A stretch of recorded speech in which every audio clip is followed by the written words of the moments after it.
Do livro Fonte Viva, com mensagens do Espírito de Emmanuel, em psicografia de Chico Xavier. Mensagem 111. Fortaleçamo-nos. Sede fortalecidos no Senhor. Paulo.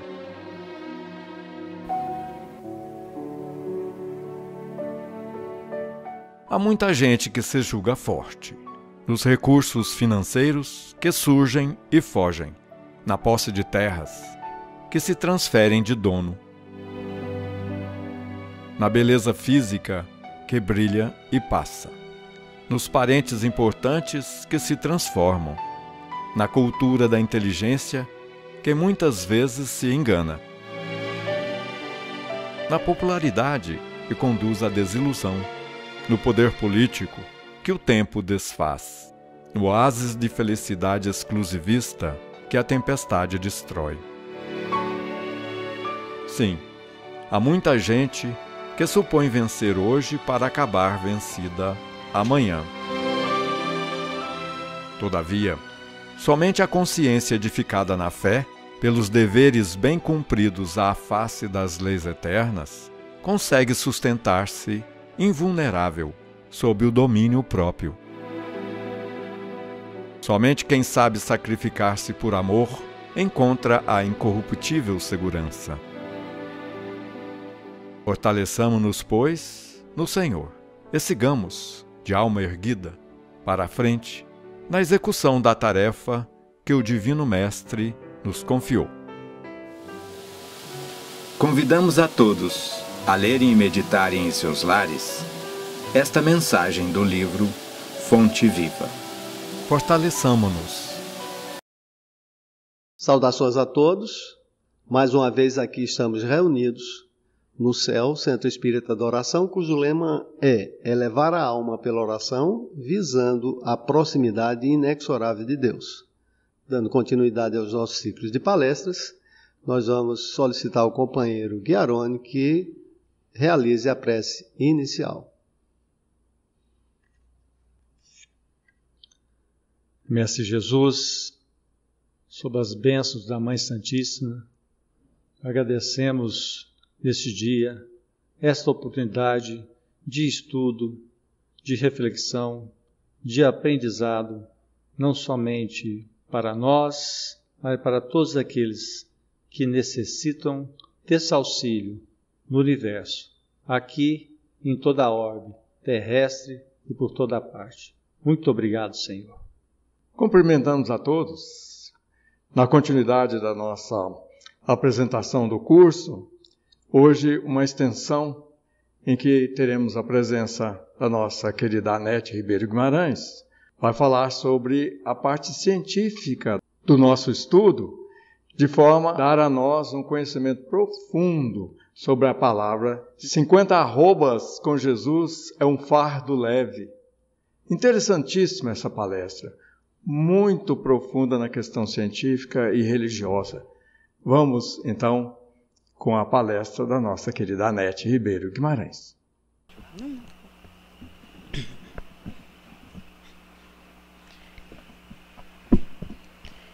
Uma boa tarde a todos.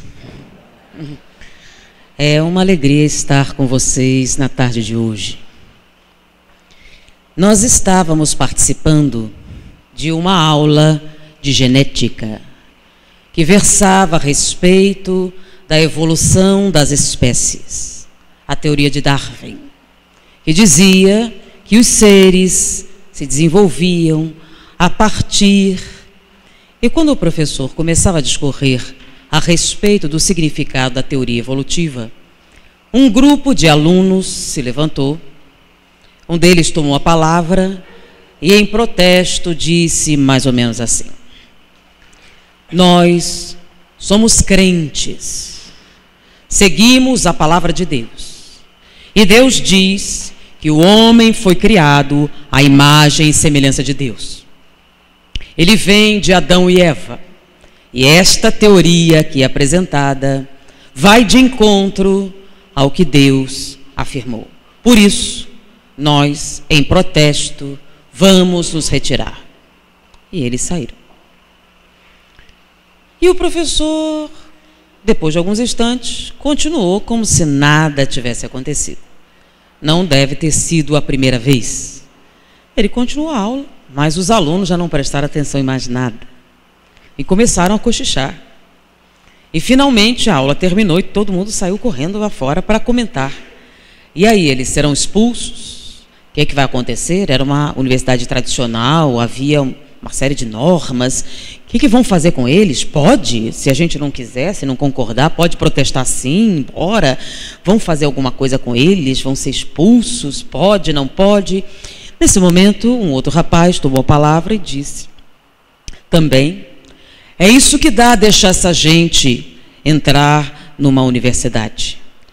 Uma pessoa religiosa, obviamente, tem deficiências. E o raciocínio é a principal delas. Porque quem acredita nessas coisas não pode ser racional. Então, há uma incompatibilidade. Ou você é religioso, ou é cientista. As duas coisas não pode ser. Porque se você acreditar nessas bobagens, obviamente mostra que a sua razão não funciona bem. Porque tudo isso que está ali foi inventado. É uma invenção da igreja para dominar o homem. Jesus nunca existiu. É um mito, uma fantasia, um conto de fadas. Espera, eu acho que você está sendo tão radical quanto aqueles que interromperam a aula. É uma questão de equilíbrio, nem 8, nem 80. Jesus é uma personagem histórica. O que fazem com eles é de foro íntimo, mas ele existiu. É um fato histórico. Não vai me dizer que você acredita em história. História é uma ciência. História foi inventado pelos dominantes. Porque sempre tem duas. Tem a versão de quem ganha e tem a versão de quem perde. Logo, história não é ciência. É conto de fada. Eu acho que você está exagerando um pouquinho. Ciência é somente a matemática, a física, a medicina. O resto é para ocupar as mentes menores. E disse: olha, eu acho que você é tão fanático quanto aqueles outros. Eu acho que você está exagerando um pouco. Disse: não, é a pura realidade. Se a gente deixa essa gente entrar, daqui a pouco a própria ciência será abalada, porque não pode crer. Você só pode aceitar aquilo que você pode pegar. Isso não é bem assim, porque você nunca pegou um átomo. E a discussão tá, mas olha, vamos parar por aqui. Respeito você. Respeito tanto que eu topo fazer uma aposta. Uma aposta muito simples. Se você me provar cientificamente uma frase de Jesus, eu venho aqui e retiro tudo o que disse. Talvez Jesus tenha alguma aplicabilidade prática. Mas se não, você há de convir que é um mito totalmente inútil e muitas vezes prejudicial, principalmente ao cérebro. Se olha, a gente não faz aposta, já vai correr da raia. Eu digo para você antes de você aceitar, se você topa. É simples. Você precisa me provar cientificamente. Você não disse que ele é Deus? Não, eu não disse isso. Não importa. Existiu, certo? É importante. Sim, então ele diz a verdade, correto? Se ele é Deus, então olha, eu não acho que ele é... Não importa, os outros acham. Então, se ele disse a verdade, qual o problema? Uma aposta simples. Vocês têm fé mesmo que Jesus existiu e é o que vocês dizem que é? Então não há problema. Eu vou até dizer antes a frase: vinde a mim, vós que estáis aflitos, e eu vos aliviarei. Pois comigo todo fardo é leve, todo jugo é suave. Eu quero que você me prove que 50 arrobas com Jesus ficam mais leves. Ficam? Ficam ou não ficam? Vocês topam a aposta? Topam ou não topam? Não senti muita firmeza. 50 arrobas com Jesus ficam ou não ficam mais leves? Vocês têm certeza? Não é uma figura de linguagem. uma metáfora. Porque é muito comum. Sim, mas o detalhe é que para ele ciência só há matemática, a física, a medicina. Não entra nem a filosofia. E psicologia para ele também não tinha muito significado. E aí? Fisicamente falando, 50 arrobas com Jesus ficam ou não ficam mais leves? Vocês têm certeza? Por que vocês têm tanta certeza? Baseado em quê? Porque ele é um personagem importante na nossa vida? É por isso? É importante ou não é importante? Estamos chegando ao Natal, houve várias comemorações a respeito do Natal, fala-se muito o nome de Jesus, inclusive na codificação, no Livro dos Espíritos, há uma pergunta sobre o modelo e guia. Quem foi dado para modelo e guia? Jesus. Então, deveria ser em quem nós nos espelhamos, em virtude do nosso comportamento, do nosso conhecimento. As coisas que ele disse deveriam ser muito importantes. Sim ou não? Bom, uma das coisas importantes que a gente faz com o personagem histórico é aquela coisa das últimas palavras, né? Então tem as últimas palavras de Getúlio Vargas, as últimas palavras de John Lennon. E a gente comenta sempre, né? Então, se Jesus é tão importante, tão significativo, quais foram as últimas palavras de Jesus? Vocês lembram? As últimas palavras de Jesus. Se ele é tão importante como vocês afirmam, pelo menos as últimas palavras a gente devia lembrar, não é verdade? Porque a gente fala muito sobre o nascimento místico de Jesus, e a gente fala sobre as lendas. Se aquilo aconteceu ou não aconteceu, não faz muita diferença. Porém, as últimas palavras de Jesus já têm um significado maior. Quais foram as últimas palavras de Jesus? Quem sabe, levanta o braço. Gente, é uma plateia grande. As últimas palavras de Jesus, ninguém lembra.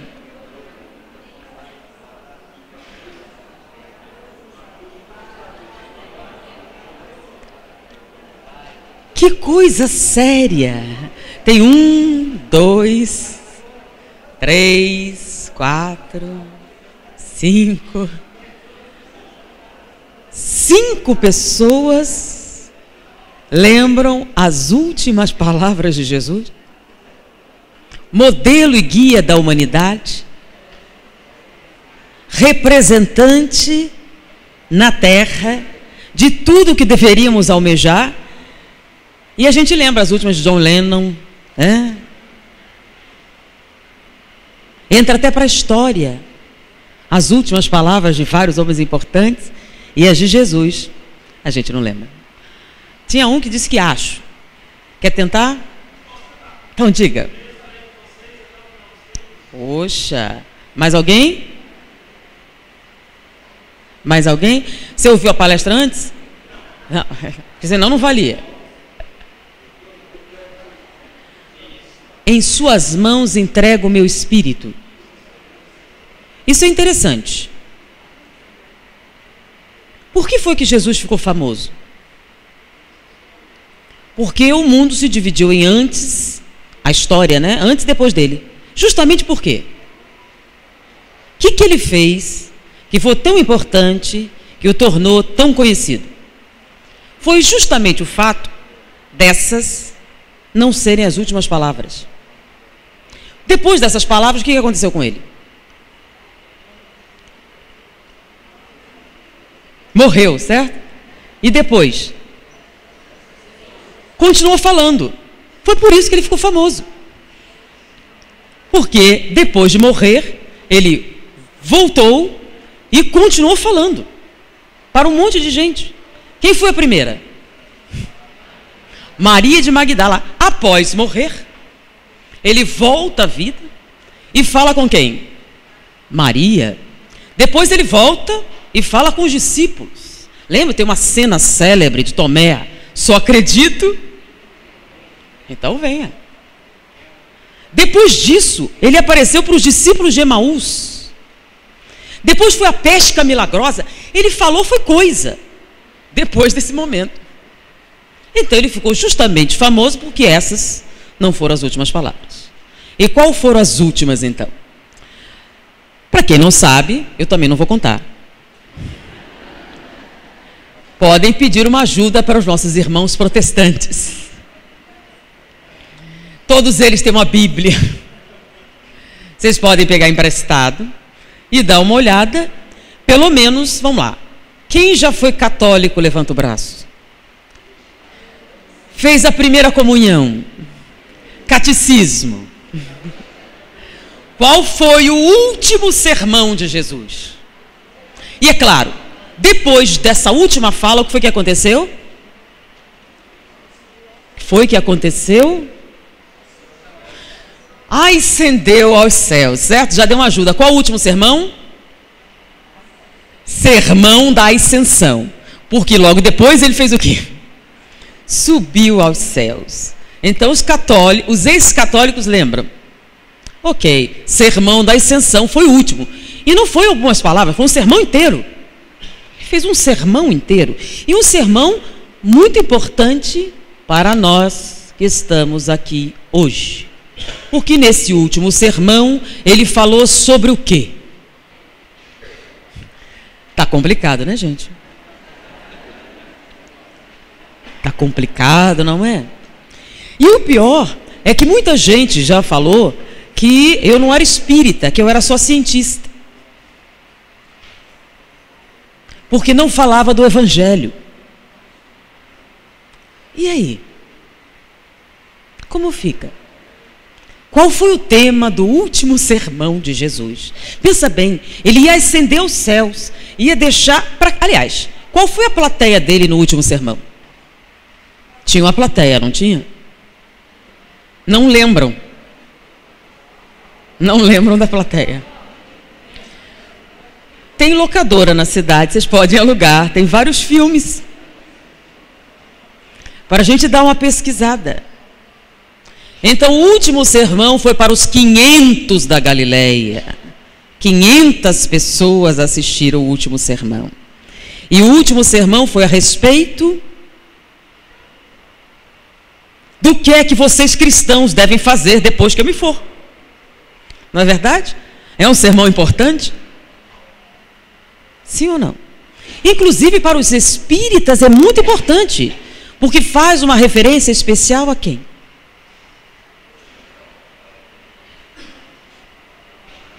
Não foram exatamente as últimas, mas faz parte. E eis que não vos deixarei. Pesquisem o resto. Então, nós temos um problema com Jesus. A gente conta para as crianças sobre o nascimento místico, que teve um anjo, que teve uma estrela, mas tudo isso é extremamente fantástico. Quantas parábolas Jesus contou? Primeiro, não foram muitas, porque eu faço palestras há 25 anos e Jesus falou só 3. Eu, quando vou para outra cidade, eu pego um avião. Jesus andava a pé, distâncias grandes, como Rio e São Paulo, por exemplo, a pé. Ou seja, nos 3 anos ele gastou uma grande parte fazendo o quê? Andando de um ponto para outro. Então, ele não falou tanto assim. Quantos sermões ele fez?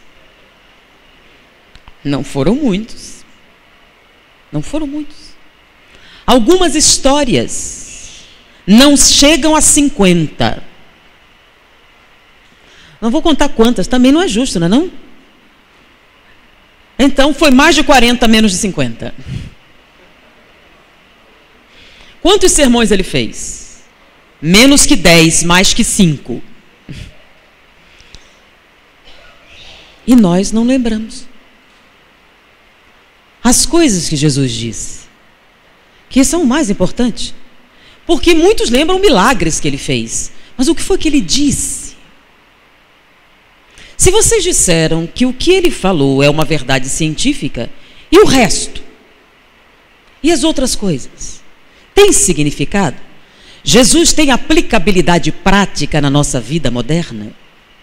Faz sentido no nosso dia a dia? Como se a gente nem o apresenta aos nossos filhos? Se vocês têm dificuldade, se eu perguntasse às crianças, seus filhos, netos, sobrinhos, o que é que eles sabem sobre Jesus? O que foi que vocês contaram para eles? E a gente reclama dos jovens, não é? Geração perdida. Que eles são difíceis, são complicados, são agressivos ou são apáticos. Mas o que é que nós estamos oferecendo? Se eu perguntasse como foi o último capítulo da novela? Porque a gente estava fazendo um estudo no centro e uma senhora disse, não, a gente também já está mais velho, a memória. Aí disse, é memória? Aí eu fiz uma pergunta. Quem assistiu a Escrava Isaura? Como era o nome do vilão? Todo mundo lembra, eu ouvi aqui, minha ouvida é bom, Leôncio, todo mundo lembra. Lembra até o nome do ator, né, que fez. Lembra até do tema da musiquinha. Tudo bem, os mais novos. Quem viu Guerra nas Estrelas? Como era o nome da princesa? Então a memória está tão ruim assim? Mas um livro que a gente lê toda quinta-feira, a gente esquece. É um problema de memória ou um problema de interesse?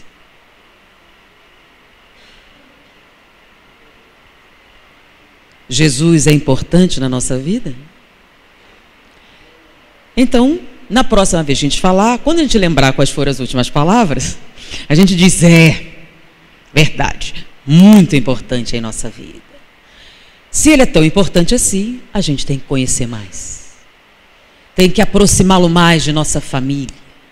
Nós estamos entrando no mês de dezembro. Pertinho. E logo o Natal.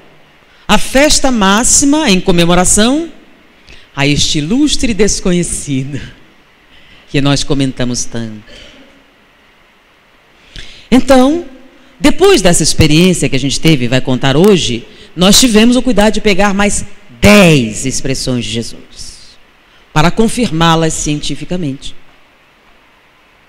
Mas ele continuou falando, como eu tenho certeza que você não vai conseguir, eu te dou um mês para você pensar. Vocês topavam a aposta? 50 arrobas com Jesus ficam mais leves? Bom, a gente achou que ficava, porque nós lemos A Caminho da Luz de Emmanuel, que fala a respeito da preparação para a reencarnação de Jesus na Terra. 1000 anos em que ele lentamente veio se aproximando. Por quê? Ele não podia vir direto? Ele não teria o poder de fazer isso? Por que ele levou tanto tempo para lentamente se aproximar da Terra? Ele não podia vir direto? Por que ele demorou tanto? Não foi por causa dele, foi por nossa causa. Que se ele se aproximasse de uma vez, nós não suportaríamos a sua vibração. Então ele lentamente foi se aproximando para que nós nos acostumássemos com a sua presença. E Emmanuel fala que ele estava presente na formação do globo terrestre. Ele presidiu o surgimento da vida na Terra, quando os elementos se uniram sobre grandes pressões, sobre campos eletromagnéticos, e a primeira proteína se precipitou, formou um coloide, e finalmente surge a molécula do DNA. E a vida surge na Terra. Nós, em laboratório, podemos reproduzir até esse momento, mas o momento em que o DNA surge, e que alguns cientistas ousam dizer que foi uma coincidência, eles se arrumarem naquela trajetória helicoidal, perfeitamente matemática, estruturalmente irrepreensível que permitiu codificar todos os processos fisiológicos necessários para o surgimento da vida. De repente, ao acaso, na sorte. Então, em laboratório, nós conseguimos reproduzir todos esses passos, até aí. E aí para. E não há explicação científica em que os elementos apenas se arrumem dessa maneira. Aí surgem outras teorias, alienígenas, meteoros, etc. E Emmanuel descreve a aproximação de Jesus, em que ele ora e, de repente, surge a vida. Este Espírito vem à Terra para falar a nós, durante algum tempo, coisas muito importantes. Ele perderia tempo dizendo figuras de linguagem, alegorias, metáforas. Um espírito com esta envergadura, com este significado. E o que a gente acha mais importante é se tinha ou não tinha uma estrela. E as coisas que ele disse se perdem no tempo. Será que ele disse a verdade? Passou uma semana e a gente não tinha uma ideia. Passaram 2 semanas e não vinha nada. Pedimos ajuda aos universitários. Uma colaboração de um, de outro. E nada. Aí começamos a consultar as autoridades espíritas. Alguém tem uma sugestão? 50 arrobas com Jesus ficou mais leve? Sim ou não? Por quê? Em que circunstâncias? Como é que a gente pode provar? E o tempo foi passando e a gente foi ficando preocupado. Não vinha nenhuma ideia. A gente até rezou. E nada. Mas um fenômeno interessante aconteceu, né? Nós estávamos no pátio, de repente, um grupo se aproximou. Olha, na minha igreja, a gente está rezando uma novena por você. Aí disse, por quê? Porque você vai defender os religiosos no debate, religiosos contra ateus. Que debate? O debate que vai ter na reitoria. No auditório, já tem no dia tal, você vai defender a religião. Espera, mas que história é essa de defender a religião? Sim, vai ser um grande debate, todo mundo. Está até... Se você não estou sabendo... Como não está sabendo? É você a representante dos religiosos. A gente está rezando por você, Deus vai lhe inspirar. Aí aquele grupo de testemunhos de Jeová que tinha retirado na primeira vez, ele fala, soubemos que você nos defendeu, defendeu a fé, a presença de Deus, Deus vai estar com você na hora e você... E de repente, várias comunidades religiosas, aquilo virou um negócio grande, ia ser um debate, o representante do reitor vai estar presente, e ia ser um debate entre ateus e religiosos. E eu não tinha nenhuma ideia. Entramos na 4ª semana. E o rapaz já passava aí. E aí? Tá pronta? E não. A gente começou a rezar mais. A próxima vai ser de joelhos. E não vinha uma ideia.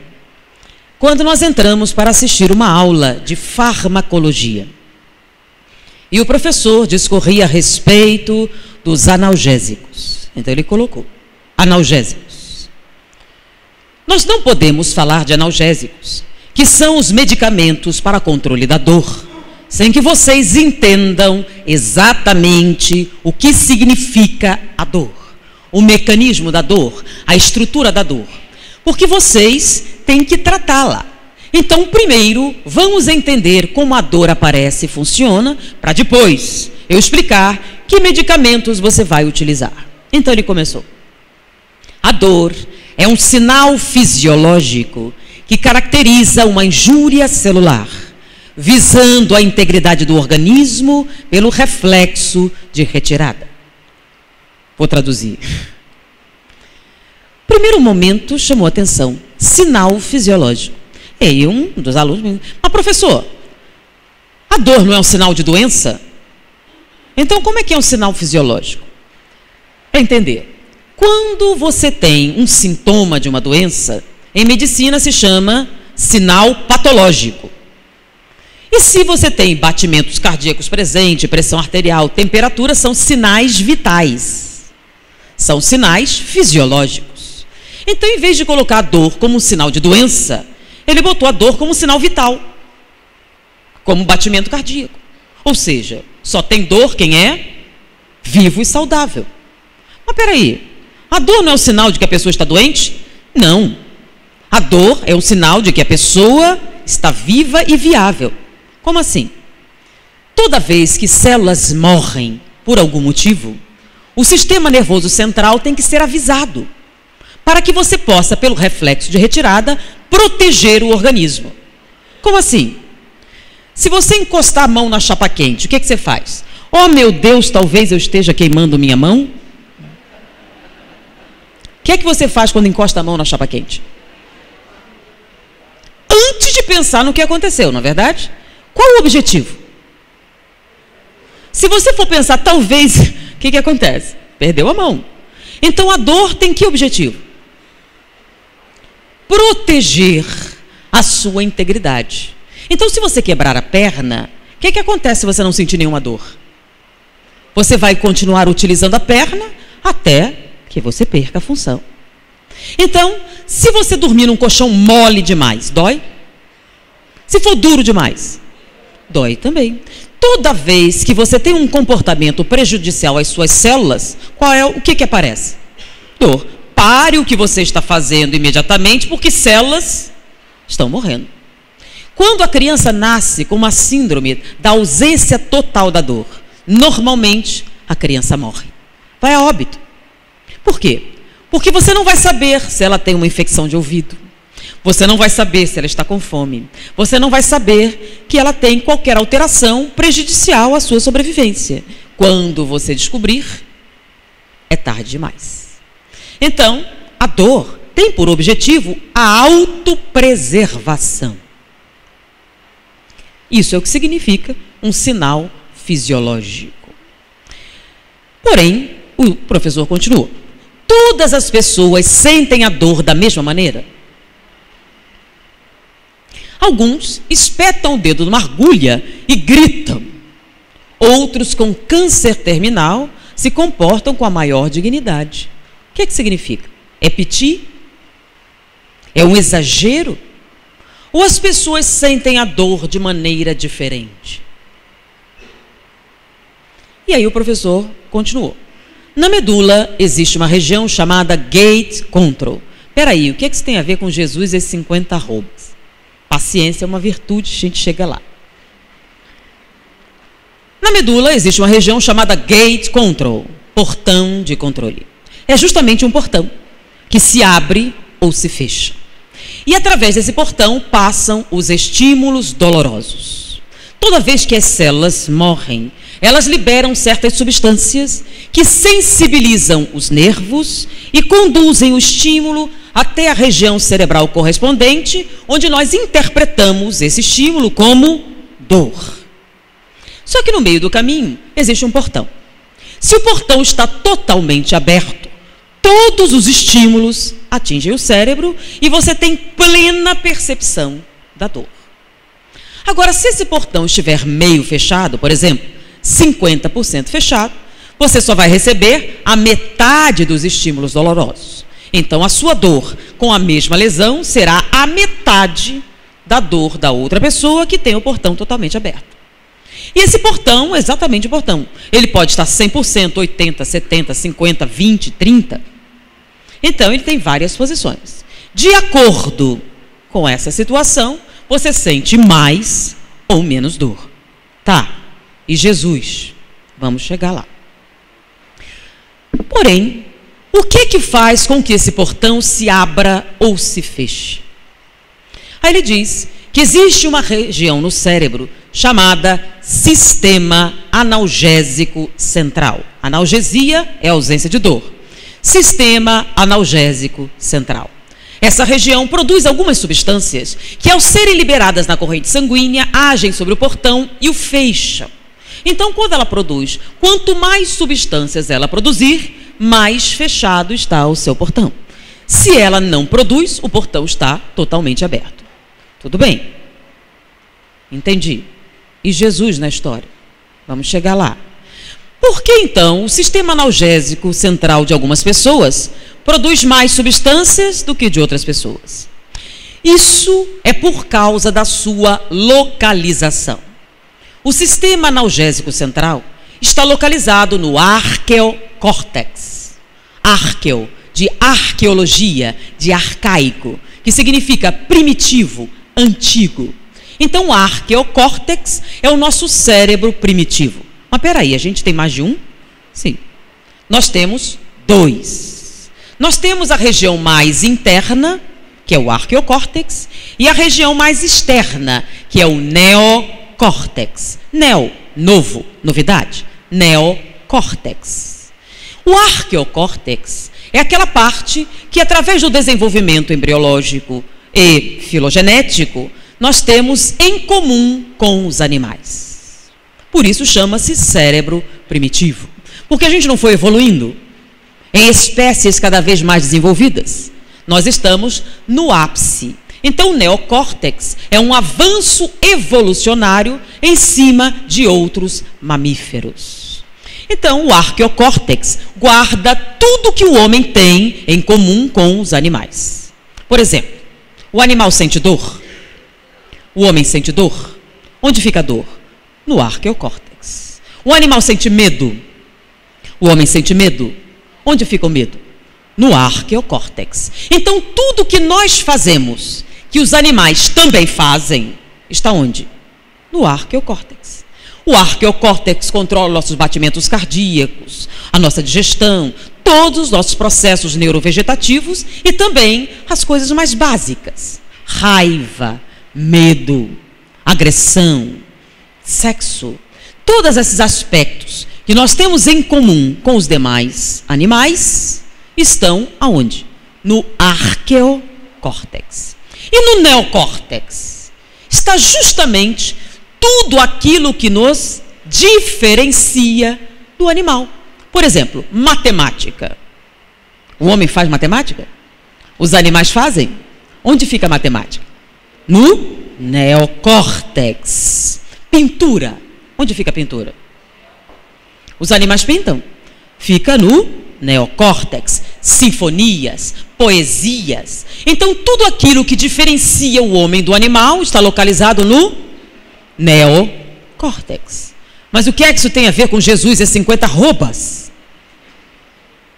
Acompanhem lentamente. O sistema analgésico central está localizado no arqueocórtex. Mas tem um detalhe.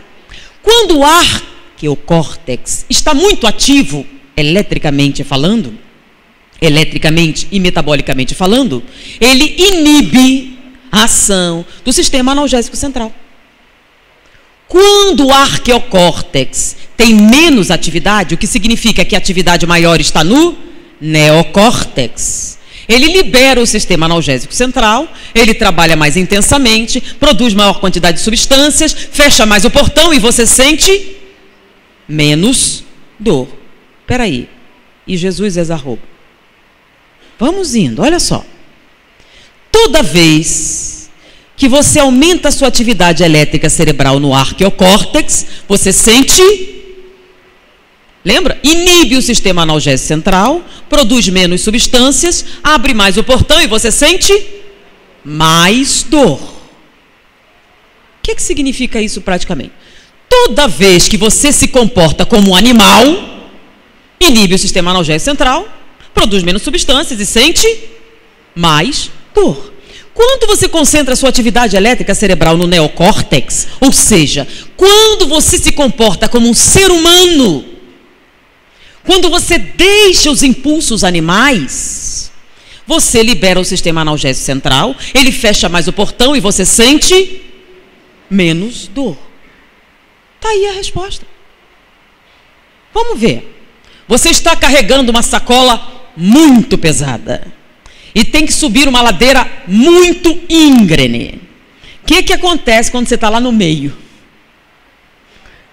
A sacola pesa o mesmo tanto que pesava no início? Por que não? Por causa do cansaço. E com o cansaço vem a dor. E quanto mais dói, mais pesa. É ou não é? Aí você troca de mão. Por que você troca de mão?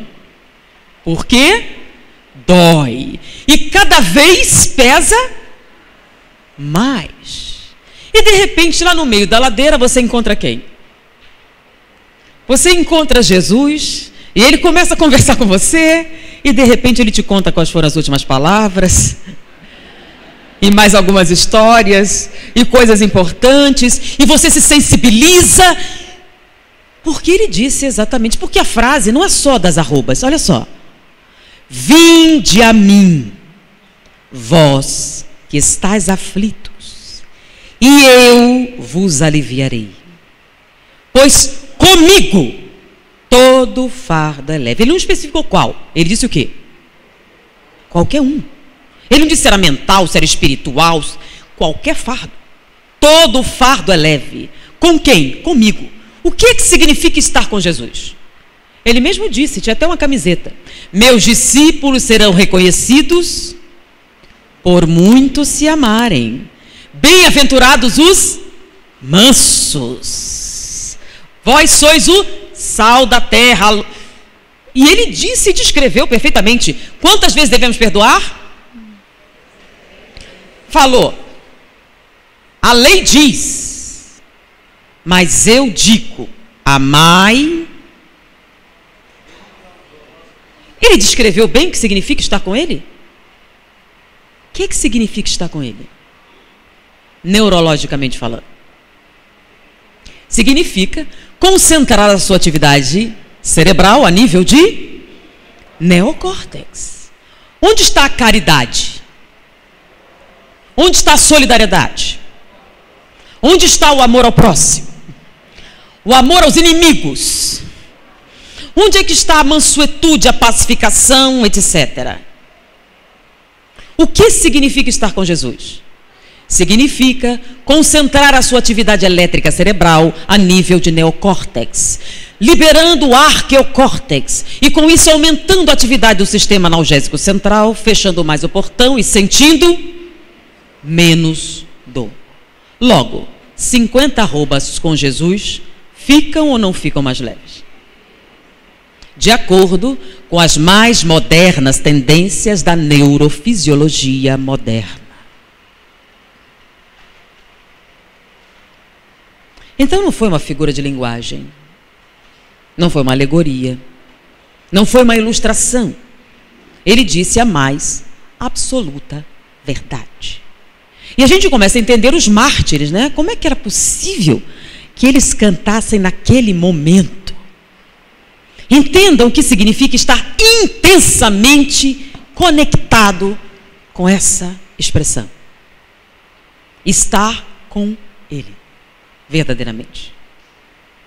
Então é fácil de compreender. E até para nós, hoje, tecnocratas, que não temos fé, que não sabemos o que foi que ele disse, nem nada, mas é a última vez, a partir de amanhã isso vai ser diferente. Por isso que eu não conto, para a gente pesquisar, é um estímulo. O aumento do número de Bíblias, vocês podem comprar, pôr na livraria, né? Novo Testamento. Não precisa ser inteiro, tem aqueles menores. Quem for para um hotel, tem olhado, eles dão grátis, lembram?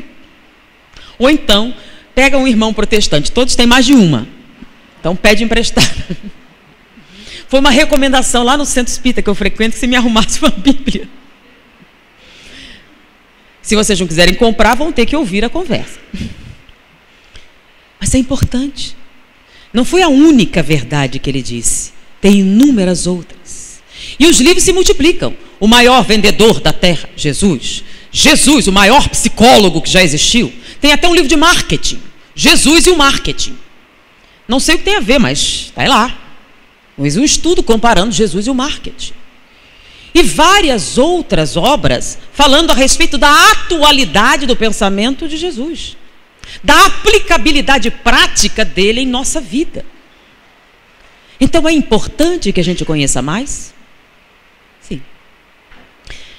Tudo bem, deu para entender esse negócio da dor física. Mas tem outras que é diferente. Existe dor moral? Sentimento dói? Dói onde? Se dói na alma, então não é dor. Lembra? A dor é a morte celular. Sentimento dói ou não dói? Dói onde? Ah, então dói mesmo. Dói no corpo. Onde exatamente? Vou explicar. Quando você vai ao médico e o médico pergunta, onde dói? E você faz assim, ó. Ele diz, dor difusa abdominal. Mas se você apontar, ó, dói aqui, ele vai, dor localizada no hipocôndrio direito. Por que você não sabe precisar onde é que dói? É porque quando a gente tem determinados sentimentos, eles liberam certas substâncias, adrenalina, catecolamina, cortisol. E essas substâncias no organismo nos intoxicam e matam células no corpo inteiro. Morrem células ósseas, morrem na pele, no intestino, no rim, no fígado, no coração, em toda parte. Como elas morrem em toda parte, você não sabe dizer onde dói. O que é um mal-estar? É uma coisa ruim que você não sabe dizer o que é, né? Não? O que é uma coisa ruim? Dói onde? Não sei, é uma coisa ruim que você... O que é uma coisa ruim? É porque você não sabe apontar onde dói. Por exemplo, traição dói? Onde? Não serve. Dói onde? Dói ou não dói? Bom, se dói, é porque células estão morrendo. E o objetivo da dor é fazer o quê? Pare o que você está fazendo agora, porque suas células estão morrendo. Não é esse o objetivo? Mas peraí, foi ele que me traiu? Está dizendo que eu que estou errada? É. Não sou eu que estou dizendo, é a dor. Se está doendo em você, quem é que está matando as células? Você, não é ele. Mas peraí, ele fez o que quis. Agora, quem está matando as células é você. Você acha certo isso? Não. Então, se traição dói, sentir dor está errado. Por que traição dói? O que é traição? O que é traição exatamente? Amor ferido? Amor ferido. E amor fica ferido? O que é amor? É bem querer. Você quer o bem da pessoa amada, mesmo que seja com outra pessoa, certo? Então, quem ama não sofre. Porque se ele vai, bom para ele. Se ele fica, bom também. O que é isso? Ah, então não é o amor que está doendo. Está doendo o que então? Vamos ver. Como ele pôde fazer isso comigo? Como é o nome disso? Orgulho. E orgulho é bom para a sua saúde? Por isso dói. A minha mulher? Como é o nome disso? Não, o nome disso é primeiro eu, depois os meus, aos outros, nada. Como é o nome? Egoísmo. Egoísmo faz bom, é bom para a saúde? Por isso dói. Decepção dói? Decepção dói, né? O que é decepção? Como é que ele ousou fazer isso comigo? Como é o nome disso? Orgulho. Faz bem à saúde? Por isso dói. Ingratidão dói? Dói? Dói, né? O que é ingratidão? Eu fiz um favor e ele não me pagou. Então não foi favor, foi o quê? Como é o nome disso? E é bom para a sua saúde? Por isso dói. Então, se está doendo em você, quem está se comportando mal? Não é o outro, não é o obsessor, não é Deus. É quem? Então a dor não é karma, nem castigo divino. É um sinal fisiológico que objetiva a integridade do organismo pelo reflexo de retirada. Espera aí, está doendo? Pare agora, porque células estão morrendo. Você está comprometendo o seu organismo. Então, você tinha uma gripe, sofre uma decepção e vira pneumonia. Acontece? Acontece. Você tinha uma pequena afecção, tem um desapontamento e aquilo vira o quê? Uma infecção. Quem é responsável? Foi Deus Foi o outro? Quem fez isso consigo mesmo? Então, a dor é o quê? Seu companheiro de jornada, para você saber quando está se comportando. Quer ver? Se você trabalha demais, dói? E se fica sem trabalhar, dói também? Sim, você fica sem trabalhar, vida sedentária, dá o quê? Entupimento das coronárias. Então, quando você sai do roteiro para a sua saúde, o corpo faz o quê? Avisa. Se você comer demais, dói? Se comer de menos? Então você sabe quando tem que comer? Sabe. É você que escolhe o quê? Não fazer isso. A dor está aí para quê? Minha filha, peraí, células estão morrendo, vamos parar? E a dor emocional é o quê? A mesma coisa. Ah, mas o meu filho? Sim, o filho é seu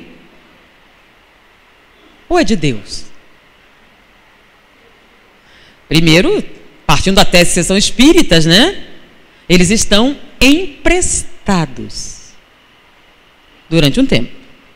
Tem até uma brincadeira que eu faço, né? Qual o amor maior?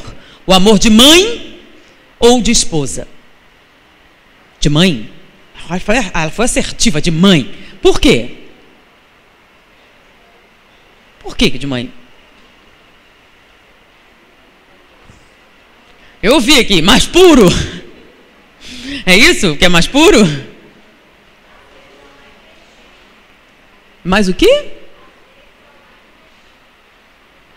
Não escutei.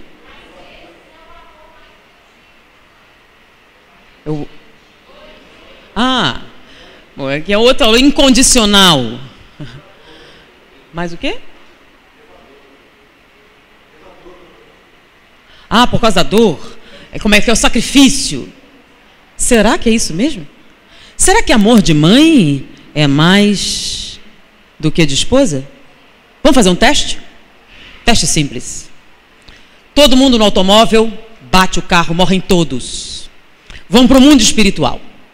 Reencarnam. Dessa vez, o marido é o filho é o marido. Quem você ama mais?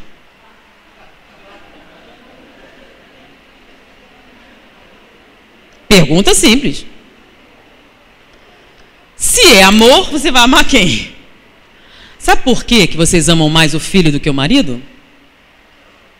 É porque o filho é de primeira mão, o marido é de segunda. Antes de ser seu, foi da mãe dele.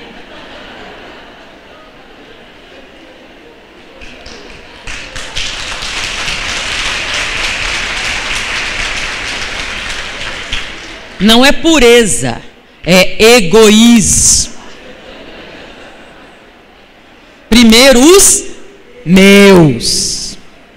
O filho você sabe que é seu, o marido talvez não seja. Por isso você ama menos. Então não é pureza, egoísmo. Por isso dói. Dói demais a ingratidão. É essa dor que transforma a mãe em sogra. Então, a mãe vira a sogra. E é justamente essa condição de sofrimento que vem a dor.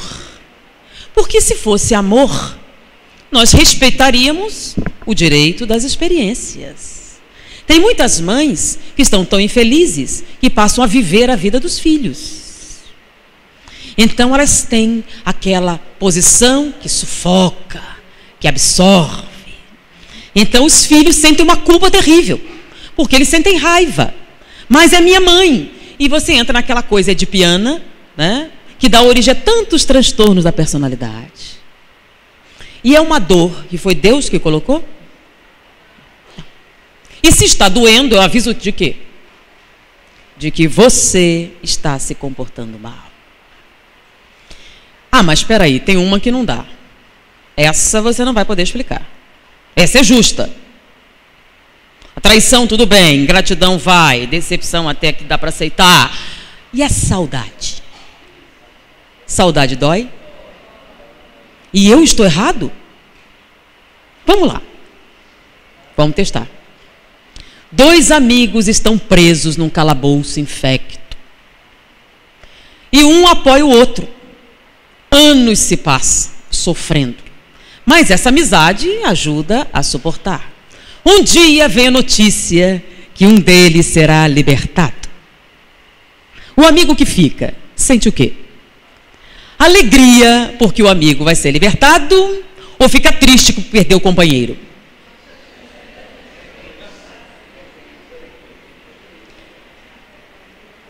A gente trabalhou com pacientes terminais e a gente assistia algumas coisas, né?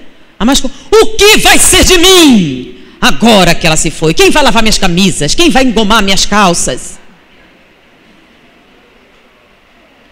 Ou então o pai, por causa da culpa. Eu não disse a ele que o amava. É culpa. Porque anos se passaram e você não disse tudo o que tinha a dizer. Porque achava que era imortal. E gastou um tempo enorme brigando, dizendo desaforos, castigando, gerando culpa. E aí quando morre, você sente o quê? Remorso. Então não é saudade, é remorso que dói. A saudade é aquela coisa agridoce, porque é a certeza que não tem separação. Porque quando é uma coisa saudável, a gente sente a presença.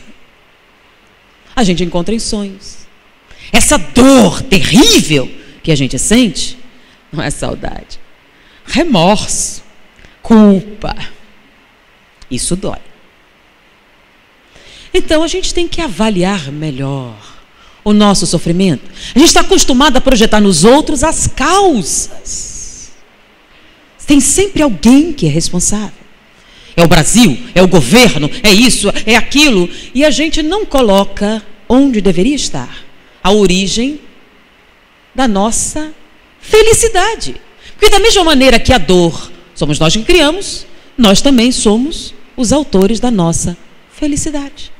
Então, se a gente ouvir a voz do corpo, a gente vai saber onde está errando, onde é que está se equivocando. E vamos mudar o nosso comportamento. Porque tudo era belo no dia em que ele veio buscar. Amanhã sorria uma gargalhada de luz, e um vento leve sussurrava entre as folhas todas as inaudíveis sinfonias da natureza branda. Cascatas líquidas compunham arpejos de belezas multicolores, e raios, filtrados pelo ar balsâmico, pareciam dardos sublimes que se cravavam nas folhas verdejantes das violetas miúdas. As flores mais perfumadas se arrebentavam em guirlandas coloridas que o vento suave desfolhava. Debruçado na janela outonal da minha vida, somente eu chorava. Os olhos pesados de lágrimas, como uvas cansadas de vinho. A alma embrulhada em dores, como a terra vestida de capim, e o peito doído como o solo sulcado.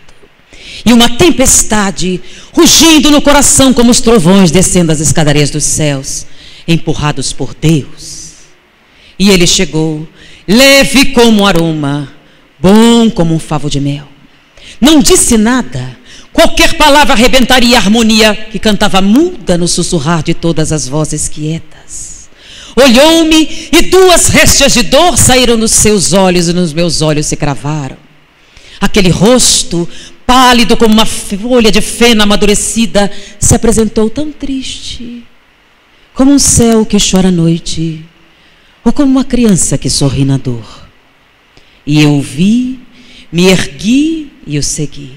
E a minha outonal janela de dor se arrebentou então no ocaso triste. E uma primavera, rosada como o rosto de uma criança feliz, se entreabriu de esperanças na minha vida. Porque ele disse, e eu ouvi: vinde a mim, vós que estáis aflitos, e eu vos aliviarei. Pois comigo todo fardo é leve, todo jugo é suave. Jesus, o terapeuta divino que espera pacientemente que um dia nos lembremos dele. Muita paz. Após a brilhante exposição da nossa irmã, Anete, convidamos então, nesse momento, o nosso irmão Olegário para fazer as nossas orações e preces de encerramento. E assim, Mestre amado, cerremos os nossos olhos, agradecendo a Ti por estar conosco, para estudarmos juntos essa Tua palavra que foi de tão grande proveito para nós. E assim, elevando os nossos pensamentos a Ti e à cúpula espiritual da nossa casa, queremos agradecer por esses instantes, com o compromisso renovado de estarmos aqui na próxima semana, encerrar o estudo que aqui realizamos e que sob a Tua luz iniciamos e sob a Tua luz damos ele por encerrado, e que assim seja.